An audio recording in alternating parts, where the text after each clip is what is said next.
And I would say one of the, I don't like, I feel like calling it a red pill is just so cliche at this point, but one of these moments that really opened my mind, to another level, because I started, I guess you could say it kind of cracked with stuff like, and I don't know if you've ever seen the movie America from Freedom to Fascism. It's a Aaron Russo documentary, and he talks about mostly the income tax law and how it's illegal, and the 16th Amendment and those sorts of things.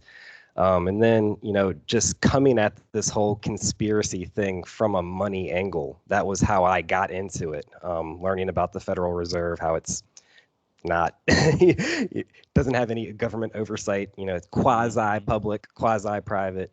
Um, and so that's kind of how I got into it. But if you're somebody that's kind of experienced these sorts of things, when that first happens, there's a lot of anger, and I was kind of angry, and I was definitely more along the lines of like how your normal person would view a conspiracy theorist, kind of like you I were think it's talking about natural. yourself earlier, I mean, like I think it's word yeah. salads and stuff like that. Well, no, I think it's natural in a certain way. Like, I really try to like. I can be my own harshest critic, but like, I think it's natural to. I mean, the truth will set you free, but first it'll piss you off. And I think it's kind of natural to be sort of angry. But the key next step is, how do you process that anger? How do you integrate that anger? And the best analogy I've ever heard regarding that is the truth is a scalpel. If you need Yeah. surgery, you have to cut yourself open to get out what you need to get out. And yeah, that cut is going to hurt, but it's also, preventing a slow death. Right. so, Right. so anyways, the reason I say that is, I was kind of like in this fuck the government, like kind of angry state when I first saw Kymatica. Hmm. Um, well, in fact, the very first thing I saw was not Esoteric Agenda. It was the end of Esoteric Agenda. It was on YouTube, just like the last 12 minutes. I'm sure you're familiar Yeah. since Yeah. Yeah. yeah. So the last like 12 minutes of that one is like he kind of goes away from talking about quote unquote the esoteric agenda and starts talking about illusion and reality and solutions. And it was just like he was incorporating all this stuff that I knew that was making me angry, and it brought me to a place of like conspiracy could actually bring out the best in the world. Like all of this stuff that's making me feel really uneasy and really angry could actually be like exactly what the world needs.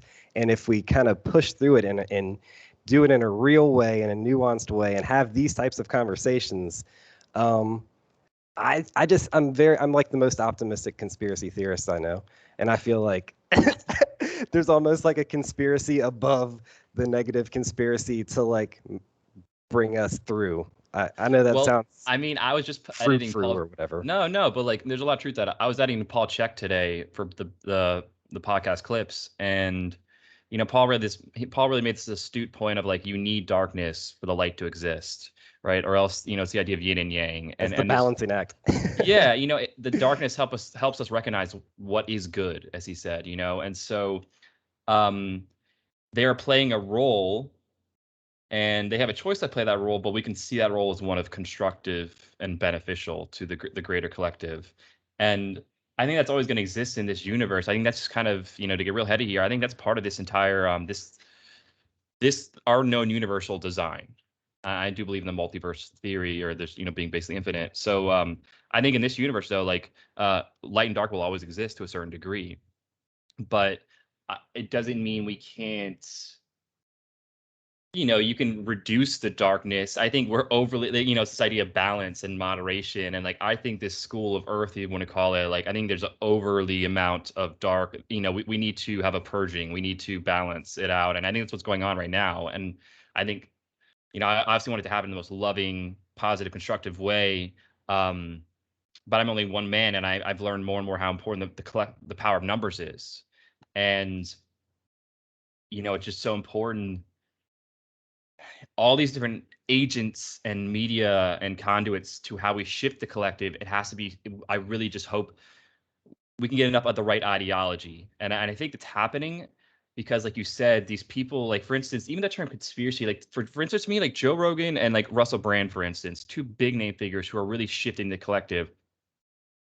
Joe would say he's like very not like a conspiracy theorist. but like a lot of things he talks about are things that certain people maybe would consider conspiracy. So a lot of it is honestly part of this nuance of like, what do you consider a conspiracy? Define conspiracy. Well, technically, it's two powerful people working together in collusion or in secret collusion. So, okay, that just defined probably the vast majority of transnational conglomerates in the world. Like, I mean, Or so business in general. yeah, I mean, yeah. So that to me, where like, and I've learned that it sucks, but how important and nuanced labels are. Ben's kind of the school of thought, like I want to like take back it and like fuck them for trying to steal the word and ridiculing it. I think if you look at the history of it, initially was created, or specifically conspiracy theory was, I think, pretty sure created by FBI or CIA as a discrediting tool, but ultimately. I stray more away from like saying that term. I just say like here are facts and figures, and then because I it depends who I'm talking to. I guess you got to read your audience. And so Yeah, if for somebody who's sure. gonna be very guarded, I'm gonna be like, okay, so how from you ease them into these things. You got to sort of do a very subtle, small